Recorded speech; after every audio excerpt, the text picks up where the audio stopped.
നന്ദന്റെ വാഹനം ഒരു ഇരമ്പലോടെ ഹോസ്പിറ്റലിന് മുന്നിൽ വന്ന് നിന്നു. അവൻ വണ്ടിയിൽ നിന്നിറങ്ങി അകത്തേക്ക് ഓടി. കാലിടറുന്നുണ്ടെങ്കിലും അതൊന്നും വകവയ്ക്കാതെ അവൻ റിസപ്ഷനിൽ ചെന്ന് ചോദിച്ചു. ഐസുവിന് മുന്നിൽ തളർന്നിരിക്കുവായിരുന്ന സുഭദ്രയും ശ്രീധരനുമൊപ്പം ഡ്രൈവറും ആ ചെറുപ്പക്കാരനും. നന്ദൻ ഒരു വിധത്തിൽ ഓടി ഐസുവിന് മുന്നിലെത്തിയതും അവൻ്റെ ബൂട്ട്സിൻ്റെ ശബ്ദം കേട്ട് 4 പേരും തലചരിച്ച് നോക്കി.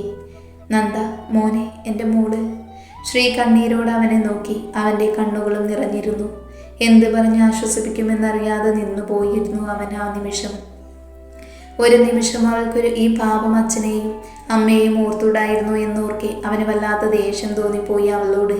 പക്ഷേ എല്ലാം എൻ്റെ തെറ്റാണ്. ഞാൻ അന്ന് അങ്ങനെയൊക്കെ പറഞ്ഞതിൻ്റെ ഫലമാണ്. അതോർക്കെ അവനിൽ കുറ്റബോധം നിറഞ്ഞു. അവൻ സങ്കടത്തോടെ ഭിത്തിയിൽ ചാരി നിന്നു. ചെന്നൈയിലൂടെ കണ്ണുനീർ ഒഴുകിയിറങ്ങുന്നുണ്ടായിരുന്നു. അല്പം കഴിഞ്ഞതും ഐസുവിൻ്റെ ഡോറ് തുറന്ന് ശരത്ത് പുറത്തേക്ക് ഇറങ്ങി വന്നു. അവൻ്റെ മുഖം മങ്ങിയിരുന്നു. ഡോക്ടർ, എൻ്റെ മോള്. ശ്രീ ചെയറിൽ നിന്നും എഴുന്നേറ്റ് ശരത്തിൻ്റെ അടുത്തേക്ക് ചെന്നു. ഡോൺ വറി, പേടിക്കാനൊന്നുമില്ല. കുറച്ചധികം ചോര പോയിട്ടുണ്ട്. ബോധം തെളിഞ്ഞിട്ടില്ല. മയക്കത്തിലാണ്. 24 മണിക്കൂർ കഴിയാതെ ഒന്നും പറയാനാവില്ല. അത്രയും പറഞ്ഞു ശരത്ത് തന്നെ പ്രതീക്ഷയോടെ നോക്കുന്ന നന്ദനെ ഒന്ന് നോക്കി. വന്നേ. അവനെയും വലിച്ചുകൊണ്ട് ശരത്ത് അവിടെ നിന്നും തൻ്റെ ക്യാബിനിലേക്ക് നടന്നു. ശ്രീയും സുഭദ്രയും ശരത്തിൻ്റെ പോക്ക് നോക്കി നിന്നു. എന്തോന്നടാ ഇത്? പെട്ടെന്ന് ശരത്തിൻ്റെ ചോദ്യം കേട്ട് നന്ദൻ മനസ്സിലാവാതെ അവനെ നോക്കി. എന്താ ശരത്? അവൻ സംശയത്തോട് ചോദിച്ചു. ഇത് തൻ്റെ കയ്യിലിരുന്ന നന്ദൻ്റെ ഫോട്ടോ പതിച്ച് ലോക്കറ്റ് എടുത്ത് നന്ദന് നേരെ കാട്ടി ശരത്ത് ചോദിച്ചു. ഇത് ഞാനല്ലേ? അവൻ നെറ്റി ചുളിച്ചു. അല്ല, നിന്റെ അമ്മായിയപ്പൻ. ശരത്ത് ദേഷ്യത്തിൽ ചെയറിലേക്ക് ഇരുന്നു. ഇതെവിടുന്ന് നിനക്ക് കിട്ടിയത്? നന്ദൻ കണ്ണുമിഴിച്ച് അവനെ നോക്കി. ഓ, എൻ്റെ മണകൊണാഞ്ച, ഇത് ആ പെണ്ണിൻ്റെ കൈക്കുള്ളിൽ വെച്ചിരുന്നത് അവൾ. ഇതിൽ മുറുകെ പിടിച്ചിട്ടുണ്ടായിരുന്നു. ഈ ഫോട്ടോ കണ്ടിട്ടാണ് ഞാൻ നിന്നെ വിളിച്ചത്. അവൾക്ക് എന്തെങ്കിലും സംഭവിച്ച ഈ ഫോട്ടോ വെച്ച് നീയാണ് ഉത്തരവാദിയെന്നാവൂലേ? സത്യം പറ, നിങ്ങൾ തമ്മിൽ എന്താ ബന്ധം? ശരത്ത് സംശയത്തോടെ നോക്കിയവനെ. അതൊക്കെ പറയാം, പക്ഷേ ഇപ്പോൾ അവൾക്ക് എങ്ങനെയുണ്ടെന്ന് പറ. നന്ദു മറുചോദ്യം ചോദിച്ചു അവനോട്. ഞാൻ പറഞ്ഞില്ലേ, ഷീ ഈസ് ഓൾ റൈറ്റ്. നീ കാര്യം പറ. ശരത്ത് വീണ്ടും ചോദിച്ചു. നന്ദനൊന്ന് നെടുവേർപ്പെട്ടുകൊണ്ട് എല്ലാം അവനോട് പറഞ്ഞു. അപ്പോൾ അങ്ങനെയാണ് കാര്യങ്ങൾ. അല്ലടാ, ആ പെണ്ണ് പറഞ്ഞ പോലെ ഒരു പെൺകുട്ടിയാണ് മായ എങ്കിൽ അവൾക്ക് ഇതുപോലെ നിന്നെയോർത്ത് ജീവിക്കേണ്ട കാര്യമില്ലല്ലോ. ഇപ്പതേ ഈ സൂയിസൈഡ് അറ്റംപ്റ്റും. ഇതിലെന്തോ മിസ്റ്റേക്ക് ഇല്ലേ? ശരത്ത് ആലോചനയോടെ നന്ദനോട് ചോദിച്ചു. പലപ്പോഴായി ഞാനും അത് ചിന്തിച്ചതാണ്. പിന്നെ അവളെ നേരിൽ കണ്ടൊന്നുകൂടി ചോദിച്ചറിയണമെന്നുണ്ടായിരുന്നു. ബട്ട് അവളിപ്പോൾ ജീവിച്ചിരിപ്പില്ല. നന്ദൻ ശരത്തിൻ്റെ മുഖത്തേക്ക് നോക്കി പറഞ്ഞു. ജീവിച്ചിരിപ്പില്ലേ? ഓ, എന്നാൽ പിന്നെ ഒരൊറ്റ വഴിയേ ഉള്ളൂ. മായ അവളോട് തന്നെ എല്ലാം ചോദിച്ചറിയുക എന്നത്. ശരത്ത് പറഞ്ഞു. അത് ഞാനും ഓർത്തതാ. എന്നാൽ പിന്നെ ഇത് നിനക്ക് മുന്നേ പറഞ്ഞുകൂടായിരുന്നു? ശരത്ത് അവനെ നോക്കി പല്ലുറുമ്മി. അതിനൊരു ഇളിയായിരുന്നു നന്ദൻ്റെ മറുപടി. വൈദ്യുവിനുള്ള കഞ്ഞിയും എടുത്ത് വൈകി അവൻ്റെ മുറിയിലേക്ക് നടന്നു. ശിവൻ ഓഫീസിലേക്ക് പോയിരുന്നു. ദേവിക അടുക്കള പണിയിൽ ഏർപ്പെട്ടു. ചാരിയിട്ട വാതിൽ തള്ളി തുറന്നകത്തേക്ക് കയറി വൈദ്യു ബെഡിലിരുന്ന് എന്തോ ആലോചനയിലാണ്. വൈകിയെ കണ്ടതും അവൻ്റെ കണ്ണുകൾ വിടർന്നു. എന്നാൽ അവളുടെ മുഖത്ത് വിഷാദമായിരുന്നു. അത് താൻ ദേഷ്യപ്പെട്ടതിൻ്റെ ആണെന്ന് അവന് മനസ്സിലായി.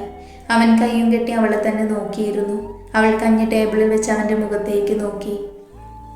ഒരു പുഞ്ചിരിയോടെ തന്നെ നോക്കിയിരിക്കുന്നവനെ കണ്ടതും അവൾ അവനിൽ നിന്ന് നോട്ടം മാറ്റി. കഞ്ഞിയെടുത്ത് അവൻ്റെ അടുത്തായിരുന്നു. സ്പൂണിൽ കോരി അവന് നേരെ നീട്ടി. ഏട്ടൻ്റെ വാവേ. അത് കഴിക്കാതെ അവൻ അവളുടെ വായിലേക്ക് വെച്ചു കൊടുത്തു. അത്രയും നേരം പിടിച്ചു വെച്ചിരുന്ന സങ്കടം അവൻ്റെ ഒറ്റവിളിയിൽ പുറത്തേക്ക് വന്നുപോയി. അവൾ ഏങ്ങിക്കൊണ്ട് അവൻ്റെ നെഞ്ചിലേക്ക് വീണു. അവനൊരു ചിരിയോടെ അവളുടെ കയ്യിൽ നിന്നും കഞ്ഞി വാങ്ങി മേശപ്പുറത്ത് വെച്ചു. ശേഷം അവളെ തൻ്റെ നെഞ്ചോട് ചേർത്ത് പിടിച്ചു. പേടിച്ചു പോയോ? ചിരിയോടെ അവൻ ചോദിക്കെ അവൾ തല ഉയർത്തി അവനെ നോക്കിക്കൊണ്ട് അവനെ അടിക്കാൻ തുടങ്ങി. എടിക്കുറുമ്പി, അവനറിയാതെ വിളിച്ചുപോയി. പോടാ. അവൾ വീണ്ടും അവൻ അടിച്ചുകൊണ്ടേയിരുന്നു. അവനിൽ കുസൃതി നിറഞ്ഞു. അവളിലും. അയ്യോ അമ്മ, ഓടി വരണേ, ദേ ഈ പെണ്ണെന്നെ കൊല്ലുന്നേ. അവളുടെ അടിയുടെ ഊക്ക് കൂടി വന്നതും അവൻ ഉറക്കെ വിളിച്ചു പറഞ്ഞു. എന്തിനെന്നോട് ദേഷ്യപ്പെട്ടെ? എന്തിനാ എന്നോട് ഇറങ്ങിപ്പോവാൻ പറഞ്ഞേ? ചുണ്ട് പിളർത്തി ചോദിക്കുന്നവളെ വാത്സല്യത്തോടെ നോക്കി നിന്നു ഒരു നിമിഷം. എൻ്റെ വാവ, എൻ്റെ മാത്രമായോണ്ട് മറ്റാർക്കും നിന്നിൽ അവകാശം സ്ഥാപിക്കാൻ ഞാൻ അനുവദിക്കില്ല. നീ എൻ്റെ കുഞ്ഞു വാവയാ. അവളുടെ നെറ്റിയിൽ മുത്തി പറഞ്ഞു വൈകു ഒരു നിമിഷം നോക്കി. ഏട്ടാ. ശിവേട്ടനെ ഇഷ്ടമായില്ല ഏട്ടന്? അവൾ ചോദിക്കെ അവൻ അവളുടെ മുഖത്തേക്ക് നോക്കി. നിന്റെ ശിവേട്ടൻ നിന്നെ വിട്ടുപോയാ നീ എന്ത് ചെയ്യും വൈക? വൈദ്യൊരു ഭാവവ്യത്യാസവുമില്ലാതെ ചോദിച്ചു. അതിനെൻ്റെ ശിവേട്ടൻ ഞാൻ പോവില്ലല്ലോ. ഞാനെന്ന് വെച്ച ജീവന. എനിക്കെന്തെങ്കിലും പറ്റിയെന്നറിഞ്ഞ ഓടി വരും. വൈദ്യുവിനെ നോക്കി നിറഞ്ഞ പുഞ്ചിരിയോടെ പറഞ്ഞിരുന്നു വൈക. അപ്പോ ഞാൻ നിന്നെ വിട്ടുപോയാലോ? അവൻ വീണ്ടും ചോദിച്ചു. ഏട്ടൻ എവിടെ പോകാനാ? അതിന് ഞാൻ വിട്ടിട്ട് വേണ്ട എൻ്റെ ഏട്ടനെ.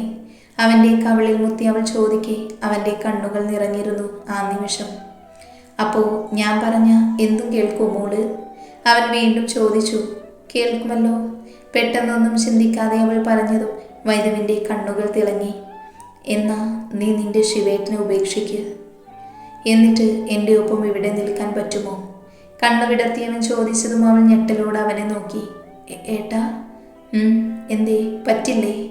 അവൻ പുരികമുയർത്തി അവളോട് ചോദിച്ചു. ഇല്ല, എൻ്റെ ശിവേട്ടനെ ഉപേക്ഷിക്കാൻ എനിക്കാവില്ല. അവൾ തലവിലങ്ങനെ ആട്ടി പറഞ്ഞു. അപ്പോൾ എന്നോട് സ്നേഹമില്ലേ? അവൻ വീണ്ടും ചോദിച്ചു. സ്നേഹമുണ്ട്, പക്ഷേ അതിൻ്റെ പേരിൽ എൻ്റെ ശിവേട്ടനെ ഒഴിവാക്കാൻ എനിക്കാവില്ല. എൻ്റെ ജീവന, എൻ്റെ പ്രാണന. ഇടറിപ്പോയിരുന്നു അവളുടെ ഒച്ച. മുഖം പൊത്തിക്കൊണ്ട് അവൾ പുറത്തേക്ക് ഓടി. അവനൊരു ചിരിയോടെ അത് നോക്കിയിരുന്നു, വേദന കലർന്ന ചിരിയോടെ. വൈക കരഞ്ഞോട് ഓടിച്ചെന്ന് ആരെയോ ഇടിച്ചു നിന്നു. നിറഞ്ഞൊഴുകുന്ന കണ്ണുകളോടെ അവൾ തല ഉയർത്തി നോക്കി. അവളുടെ കണ്ണുകൾ ചെന്നുടക്കിയത് തന്നെ മിഴിച്ചു നോക്കി നിൽക്കുന്ന ശിവനിലായിരുന്നു. ശിവേട്ട, കരഞ്ഞുകൊണ്ട് അവനെ വരിഞ്ഞു മുറുക്കി അവൾ. ആദ്യമൊന്ന് പകച്ചെങ്കിലും പിന്നെ അവൻ അവളെ ചേർത്ത് പിടിച്ച് മുടിയിൽ പതിയെ തഴുകി. എന്താ എന്താ വൈക? അവളുടെ ഏങ്ങലടികൾ ഒന്ന് കുറഞ്ഞതും അവളെ തന്നിൽ നിന്നും അടർത്തി മാറ്റിക്കൊണ്ട് അവൻ ചോദിച്ചു. അത് ശിവേട്ട.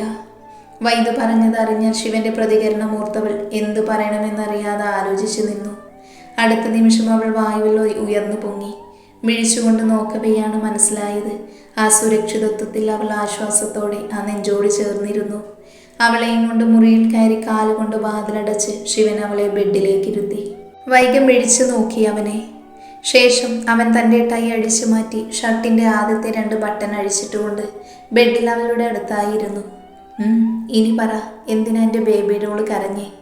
അവളുടെ കാലിൽ പിടിച്ചു വലിച്ച് അടുത്തേക്ക് ഇരുത്തിക്കൊണ്ട് അവൻ ചോദിച്ചു. സത്യം പറയാനാണെങ്കിൽ വാ തുറന്നാൽ മതി. എൻ്റെ ബേബി ഡോൾ എന്നോട് കള്ളം പറയില്ലെന്നാണ് എൻ്റെ വിശ്വാസം.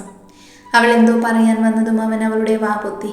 അവൾ ദയനീയമായി അവനെ നോക്കിയതും അവൻ പതിയെ കൈയെടുത്ത് നെഞ്ചിൽ കൈ പിണച്ചു കെട്ടി നോക്കിയിരുന്നു. അല്പം കഴിഞ്ഞിട്ടും അവൾ തലകുനിച്ചിരിക്കുന്നതല്ലാതെ മറുപടി ഒന്നും പറയുന്നില്ലെന്ന് കണ്ട് അവൻ ബെഡിൽ നിന്നും എഴുന്നേറ്റ് പോകാനൊരുങ്ങവേ അവൾ അവൻ്റെ കയ്യിൽ പിടിച്ചു. പോവില്ല ശിവേട്ട, ഞാൻ പറയാം. അവൾ പറയെ അവൻ്റെ ചുണ്ടിലൊരു പുഞ്ചിരി വിരിഞ്ഞു. അവനത് മറച്ചുകൊണ്ട് ഗൗരവത്തോട് അവളുടെ അടുത്തായിരുന്നു. അവൾ അവൻ്റെ മുഖത്തേക്ക് നോക്കി. വൈദ്യുവേട്ടൻ എന്നോട് പറഞ്ഞു ശിവേട്ടനെ ഉപേക്ഷിക്കാൻ. തൻ്റെ മുഖത്തേക്ക് നോക്കാതെ തല താഴ്ത്തിയിരുന്ന് പറയുന്നവളെ അവൻ ഒരു ഭാവവ്യത്യാസവുമില്ലാതെ തന്നെ നോക്കിയിരുന്നു. അല്പം കഴിഞ്ഞിട്ടും അവനിൽ നിന്നും അനക്കമൊന്നുമില്ലെന്ന് കണ്ടവൾ തല ഉയർത്തി നോക്കി. തന്നെ തന്നെ നോക്കിയിരിക്കുകയാണ് അവൾ. അവൾ നെറ്റി ചുളിച്ചുകൊണ്ട് അവനെ നോക്കി. കഴിഞ്ഞോ? ഇനി വേറെന്തെങ്കിലും പറഞ്ഞോ നിന്റെ വൈദ്യുവേട്ടൻ? ഉള്ളിലെ അമർഷം കടിച്ചമർത്തി ചോദിച്ചു ശിവൻ. എന്നിട്ട് ഏട്ടനോടൊപ്പം നിൽക്കാൻ അവൾ വീണ്ടും പറഞ്ഞു. എന്നിട്ട് നീ എന്ത് പറഞ്ഞു നിന്റെ വൈദ്യുവേട്ടനോട്? അവൻ വീണ്ടും ചോദിച്ചു. എനിക്ക് കഴിയൂല ശിവേട്ടനെ വിട്ടു പോകാൻ. ചുണ്ടു വിതുമ്പി പറയുന്നവളെ അവനൊന്ന് നോക്കി. എന്തുകൊണ്ട് പറ്റില്ല? നിന്റെ ഏട്ടനല്ലേ നിന്നെ ഇത്രയും നാളും വളർത്തിയതും നോക്കിയതുമൊക്കെ. അപ്പോൾ ഏട്ടൻ പറയുന്നത് അനുസരിക്കുവല്ലേ വേണ്ടത്? എന്തേ നിനക്ക് പറ്റാത്തത്? ഉപേക്ഷിക്കടി എന്നെ. എന്നിട്ട് മറ്റവനില്ലേ ആ പന്നമോൻ ഋഷികേഷ്, അവനെ പോയി കെട്ടടി. ഞാൻ നിനക്ക് എങ്ങനെയാ ചേരുന്നേ? അല്ലെങ്കിൽ തന്നെ ഞാൻ നിന്നെ ഭീഷണിപ്പെടുത്തിയിട്ട് വീട്ടിൽ വിളിച്ചിറക്കി കൊണ്ടുപോയി ആരും അറിയാതെ താലി കെട്ടിയവനല്ലേ. ഉപേക്ഷിക്കന്നെ. അതുമാത്രമല്ല നിന്നെ. അവൻ പറഞ്ഞു തീരും മുൻപ് അവളുടെ ഒച്ച ഉയർന്നു. ശിവേട്ട നിർത്ത്. അവൾ ദേഷ്യത്തിൽ പറഞ്ഞു. എന്തിനാ നിർത്തുന്നേ? നിനക്ക് ഞാൻ ചേരില്ല അല്ലേ? ഞാൻ കൊള്ളില്ല. പോടി, എന്നെ വിട്ടുപോടി. നിന്റെ ഏട്ടൻ പറയുന്നത് അനുസരിക്ക്. അവൻ വീണ്ടും പറഞ്ഞു. ശിവേട്ട നിർത്താനാ ഞാൻ പറഞ്ഞേ. അവൾ ദേഷ്യത്തോടെ വീണ്ടും പറഞ്ഞു. ഇല്ല, ഞാനാകുമ്പോൾ നിന്നെ എപ്പോഴും ഉപദ്രവിക്കും, ദേഷ്യപ്പെടും. അത് നിനക്കും പറ്റില്ല. കണ്ണിൽ കണ്ടവന്മാരോട് തല്ലുണ്ടാക്കും. പിന്നെ നിന്റെ സമ്മതമില്ലാതെ നിന്നെ തൊടും. അടുത്ത നിമിഷം അവനെ പറയാൻ അനുവദിക്കാതെ അവൾ അവൻ്റെ ചുണ്ടുകളിൽ ചുണ്ട് ചേർത്തിരുന്നു. അവൻ മിഴിച്ചുകൊണ്ട് നോക്കവേ അവൾ അവനെയൊന്ന് നോക്കി ആ ചുണ്ടുകൾ കടിച്ചു നുണയാൻ തുടങ്ങി. അവൻ പകച്ചുകൊണ്ട് അവളുടെ അരയിലെ ചുറ്റി തൻ്റെ ദേഹത്തേക്ക് ചേർത്തിരുന്നു. അവളും അവനെ തൻ്റെ ദേഹത്തേക്ക് ചേർത്തുകൊണ്ട് ആവേശത്തോടെ ചുംബിക്കാൻ തുടങ്ങി. അതിനോടൊപ്പം അവളുടെ കണ്ണുകൾ നിറഞ്ഞൊഴുകുന്നുണ്ടായിരുന്നു. അവളുടെ കുഞ്ഞു ശരീരം തന്നോട് ചേർന്നതും അവനൊന്ന് വിറച്ചുപോയി. അവളുടെ നാവ് അവൻ്റെ പല്ലുകൾക്കിടയിലൂടെ നാവിൽ തൊട്ടതും അവരൊന്നുകൂടി അവളെ തൻ്റെ ദേഹത്തോട് ചേർത്തിരുന്നു. അവൻ്റെ കൺട്രോൾ നഷ്ടപ്പെട്ടു തുടങ്ങി. അതിൻ്റെ ഫലമായി അവൻ്റെ കൈകൾ അവളുടെ ടോപ്പിനിടയിലൂടെ അവളുടെ കുഞ്ഞു വയറിൽ തഴുകാൻ തുടങ്ങി. അവൻ്റെ കൈയിൻ്റെ ചൂട് വയറിൽ സ്പർശിച്ചതും അവളൊന്ന് ഞെട്ടി അവനെ നോക്കി. പെട്ടെന്ന് ബോധം വന്നവൾ അവനിൽ നിന്നും അകലാൻ ശ്രമിച്ചതും അവൻ അവളെ തന്നോട് ചേർത്ത് തിരികെ ചുംബിക്കാൻ തുടങ്ങി. ഒപ്പം കൈകൾ വയറിൽ നാഭിച്ചുഴിയിലേക്ക് ചുറ്റും വലയം ചെയ്യാൻ തുടങ്ങി. അവൾക്ക് ശ്വാസമെടുക്കാൻ ബുദ്ധിമുട്ട് തോന്നിയ നേരം അവൻ്റെ കൈകൾ നാഭിച്ചുഴിയിൽ താഴ്ന്നിരുന്നു. അവൾ ഞെട്ടലോടെ അവൻ്റെ നെഞ്ചിൽ തള്ളിയതും അവൻ അവളുടെ ചുണ്ടുകളെ മോചിപ്പിച്ചു. അവൾ കിതച്ചുകൊണ്ട് തല താഴ്ത്തവേ അവൻ അവളെ വലിച്ച് നെഞ്ചോട് ചേർത്ത് പിടിച്ചു. അവൻ്റെ കഴുത്തിൽ മുഖം പൂഴ്ത്തി ആഞ്ഞു ശ്വാസമെടുത്തു. ഒരു ചിരിയോടെ കിതച്ചുകൊണ്ട് അവൻ അവളുടെ മുതുകിൽ തടവിക്കൊടുത്തു. ബേബി ഡോൾ, നിനക്ക് ഇത്രയും കപ്പാസിറ്റി ഉണ്ടെന്ന് എനിക്കറിയില്ലായിരുന്നു. ഒരു കള്ളച്ചിരിയോടെ പറയുന്നവനെ അവൾ നാണത്തോടെ നോക്കി. പോ, അവൻ്റെ നെഞ്ചിലേക്ക് ചാഞ്ഞുകൊണ്ട് അവൾ പറഞ്ഞു. ഇപ്പം നിർത്താൻ പറഞ്ഞത് നന്നായി, ഇല്ലെങ്കിൽ എല്ലാം കൈവിട്ട് പോയേനെ. അവൻ അവളെ ചേർത്ത് പിടിച്ചുകൊണ്ട് അവളോടായി പറഞ്ഞു. അവൻ്റെ പറച്ചിൽ കേട്ട് അവൾ മിഴിച്ചുകൊണ്ട് അവനെ നോക്കിപ്പോയി. സത്യമാടി, അല്ലെങ്കിൽ 10 മാസം കഴിഞ്ഞ് എൻ്റെ ജൂനിയർ ബേബി ഡോൾ വന്നേനെ. അവൻ കുറുമ്പോടെ അവളോട് പറഞ്ഞു. അയ്യേ, പോ ശിവേട്ട. അവൾ നാണത്തോടെ അവൻ്റെ നെഞ്ചിലേക്ക് മുഖമൊളിപ്പിച്ചു. അവൻ ഒരു ചിരിയോടെ അവളുടെ നെറുകയിൽ മുത്തി തന്നോട് അണച്ചു പിടിച്ചു. എന്നിരുന്നാലും വൈദു അവളോട് പറഞ്ഞ വാക്കുകൾ ഓർക്കെ അവനിൽ വൈദുവിനോട് വല്ലാത്ത ദേഷ്യം തോന്നി.